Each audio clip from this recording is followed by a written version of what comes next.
মোহাম্মদ শফিকুল ইসলাম ১১২ পটুয়াখালী। আপনার সময় ৭ মিনিট।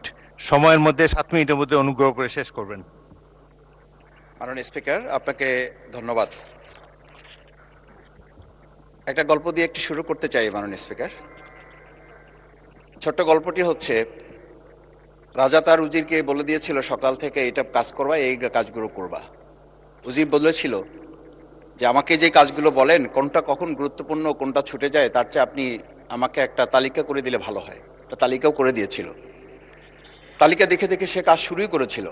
হঠাৎ করে রাজার মনে হলো সে একবার শিকারে যাবে।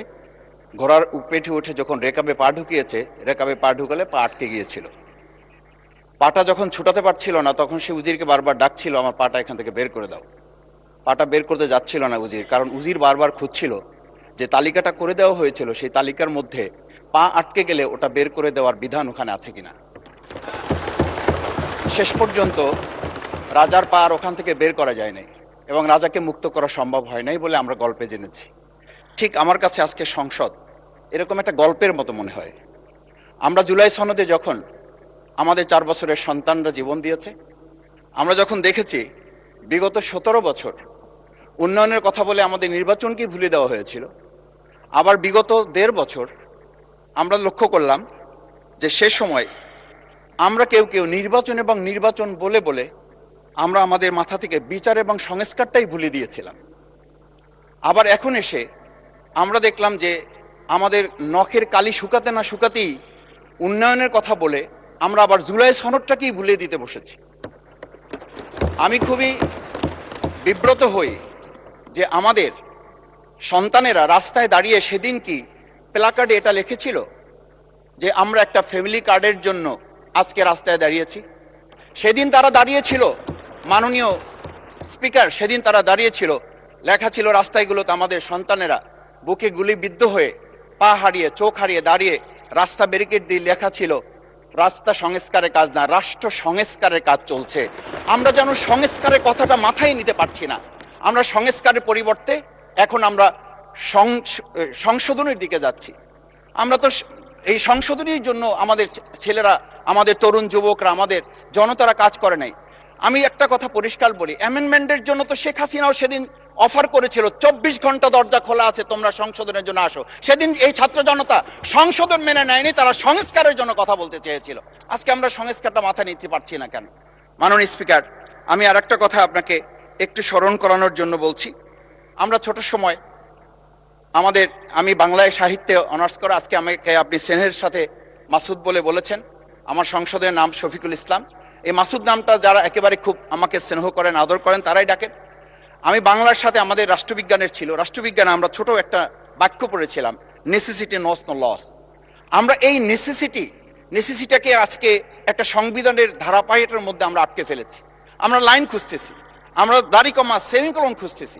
আমরা আজকে পরিষ্কার একটা কথা বুঝি যে আমাদের এই সংস্কারের প্রয়োজনটা এই কারণে দরকার হয়েছে, এই প্রস্তাবটা এজন্য উত্থিত হয়েছে যে এটা 30 কার্য দিবসের মধ্যে যেখানে করার কথা ছিল সেখানে আমরা খাল খননে গুরুত্ব দিলাম, ফ্যামিলি কার্ডে গুরুত্ব দিলাম, কৃষি কার্ডে গুরুত্ব দিলাম, আমরা আরো অনেক কাজে গুরুত্ব দিলাম। অথচ যেটার জন্য আজকে নির্বাচন করে আমরা এখানে নিজেরা কথা বলার সুযোগ পেলাম, সেই সংস্কার আমরা নজর দিতে পারলাম না কেন? মাননীয় স্পিকার, আমি আর দুটো কথা বলি। আমরা আমাদের প্রিয় মাতৃভূমি বাংলাদেশ, এই বাংলাদেশের সামগ্রিক প্রয়োজনকে সামনে রেখে আমাদের একটা কথা মাঝে মধ্যেই বলতে হয় যে আমরা যখন এই রাষ্ট্র সংস্কারের কথা, আমাদের সংবিধানের ধারাগুলোর কথা বলি, আমাদের কাউকে আমরা এই কথা বলতে শুনি যে গণভোটে যে 4টা বিষয় উল্লেখ করা হয়েছে, আমাদের এই 70% লোকরা ভোট দিয়েছে, 51% সরকারি প্রতিনিধিত্ব করছেন। আমি তো একটা কথা যদি পরিষ্কার করে সরকারি বেঞ্চে যারা আছেন, ট্রেজারি বেঞ্চে যারা আছেন, তাদের বিনয়ের সাথে যদি জিজ্ঞেস করতে চাই যে আমরা 51% ফ্যামিলি কার্ডের পক্ষে ভোট দিয়েছে আর আমাদের 70% তো জুলাই সনদের ভিত্তিতে রাষ্ট্র গঠনের পক্ষে ভোট দিয়েছে, আমরা তাহলে 51%কে গুরুত্ব দিয়ে ফ্যামিলি কার্ড বিতরণ করে জনগণের সেই 17 বছরের উন্নয়নের কথা বলে কি আমরা মূল জায়গা থেকে আমাদের দেশের জনগণকে আবার আরেকটা জায়গায় নিয়ে যেতে চাচ্ছি? এমন করে যে আমরা লক্ষ্য করছি, আমরা বলি সবার আগে বাংলাদেশ, আমরা বলি সবাই মিলে বাংলাদেশ। আমি তো তা লক্ষ্য করছি না। আমাদের আশঙ্কার জায়গাটা, আমাদের উদ্বেগের জায়গাটা, উৎকণ্ঠের জায়গাটা মাননীয় স্পিকার ওইখানে যে 11টা সিটি কর্পোরেশনের প্রশাসক বদল হয়েছে। আমরা কি লক্ষ্য করলাম না সবাই মিলে যদি বাংলাদেশ হয় তাহলে সরকারি দলের বাইরে একজন যোগ্য লোক সৎ কি মানুষ ওখানে খুঁজে পাওয়া গেল না? মাননীয় স্পিকার আরেকটা কথা বলি, 42টা জেলা প্রশাসক বদল হয়েছে। মাননীয় স্পিকার এই পাশ থেকে প্রায় কথা বলি যে এখানে বলা হয়েছে যে মানে আমরা সবাই মিলে বাংলাদেশ, সবার বাংলাদেশ যখন বলি সবাই মিলে দেখি টেবিল চাপড়িয়ে আমরা এই মহান জাতীয় সংসদকে খুবই সরগরম করে ফেলি। এই 42টা যে জেলা প্রশাসক নিয়োগ হয়েছে, এই জেলা পরিষদে গোটা বাংলাদেশের মধ্যে আজকে এখানে যে কমিটি হয় সেই কমিটিতে আমরা বলি ন্যায্যতার ভিত্তিতে আপনাদের থেকে 2 জন দেন, 1 জন দেন। মাননীয় স্পিকার, খুবই বিনয়ের সাথে জিজ্ঞেস করি, আমরা কি সেই নতুন বাংলাদেশের দিকে যেতে পেরেছি যেই বাংলাদেশে এই 42 জন জেলা পরিষদের একজন জেলা পরিষদকে আমরা কাউকে খুঁজে বের করতে ওখানে ন্যায্যতার ভিত্তিতে দিতে পারলাম না? মাননীয় স্পিকার, আমরা তত্ত্বাবধায়ক আমাদের অন্তর্বর্তীকালীন সময়ে যখন 1-2 জায়গায় এরকম প্রশাসক নিয়োগ হয়েছে আমরা বললাম এটা সংবিধান লঙ্ঘন এবং এটা গণতন্ত্রের সাথে সাংঘর্ষিক।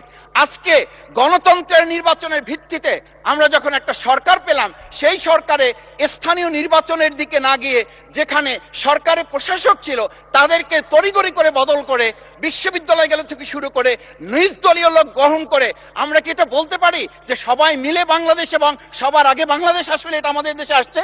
আমরা বলতে পারি না বিধায়ী আজকে জুলাই সনদ বাস্তবায়ন এবং তার ভিত্তিতে আমাদেরকে এখানে শপথ গ্রহণ করানো হয়েছে। আমাদের এই ট্রেজারি বেঞ্চ থেকে আমাদেরকে বলা হয় এটাই নাকি অবৈধ হয়েছে। অবৈধ একটা কাজ জাতীয় সংসদে আমাদের কাছে কাগজ প্লেস করেছে কে? যারা প্লেস করেছে তাহলে তাদেরকে তো আগে আইনের আওতায় নিয়ে আসা উচিত। এই অবৈধ কাজে আমাদেরকে কারা সহযোগিতা করেছেন? এই অবৈধ প্ররোচনা আমাদেরকে কে দিয়েছেন? এটা তো আমরা জোর করে কেউকে ঘরের পকেট থেকে আমরা নিয়ে আসি নাই। মাননীয় স্পিকার, আমি তো বাউফল থেকে আমার এই মানে সংস্কারের শপথের জন্য আমি তো কাগজ বাউফল থেকে নিয়ে আসি নাই, এখান থেকে দেওয়া হয়েছে।